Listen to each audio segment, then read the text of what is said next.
What can you expect at a home inspection? A home inspection is probably one of the most important part of what a buyer does to investigate the property. That's where they get the home inspector of the property. The home inspector is going to test out all the different parts of the house, everything that they can really test without opening walls or walking on tile roofs and breaking things.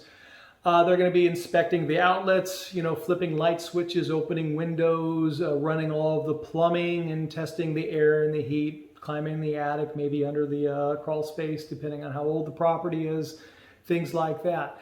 And then the home inspector is going to deliver a report. A good home inspector, if the buyer is at the home inspection, which I highly recommend every single time unless you just can't be there, is the home inspector at the home inspection will summarize what he finds right then and there, which is really important because that gives the buyer to ask questions about what was found and even have things pointed out to him specifically. But after that, the inspector will deliver a report to the buyer and the buyer's agent, at which point that report will be looked over, and then the buyer has a chance to request from the seller to either fix things that are found in the report or to offer a credit that will go towards fixing the things after closing. So this part is another sort of negotiation part of any sale, is when the buyer either tries to get repairs done and the seller tries to minimize what they have to do or how much they want to credit. A lot of it just depends on what's in the report. A lot of times, pretty much every time, there's going to be nickel and dime things. There's going to be a cracked outlet cover.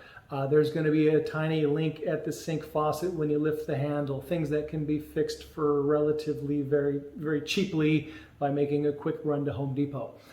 Sometimes things are a little more costly, and that's electrical panels that might have more than a simple issue that can be fixed in a quick, couple $100 repairman kind of thing. And then roofs sometimes can be quite expensive depending on the age and the condition of them. So, if it's little ticket stuff, usually things can get worked out with just a repair credit of a $500 to a couple grand. Just enough to cover the things that a buyer would want and a seller is willing to cover. The part where it can become a little dicier is when the roof is very old and the buyer wants a new roof, but a seller is going, hey, this is a used house, I'm not giving you a brand new house. And that becomes a little contentious sometimes.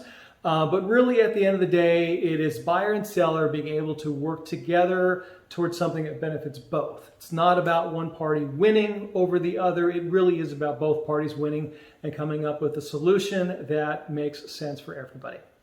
If you'd like to talk about selling or buying in Chino Hills or the surrounding areas, reach out to me through my website, danmcgirr.com.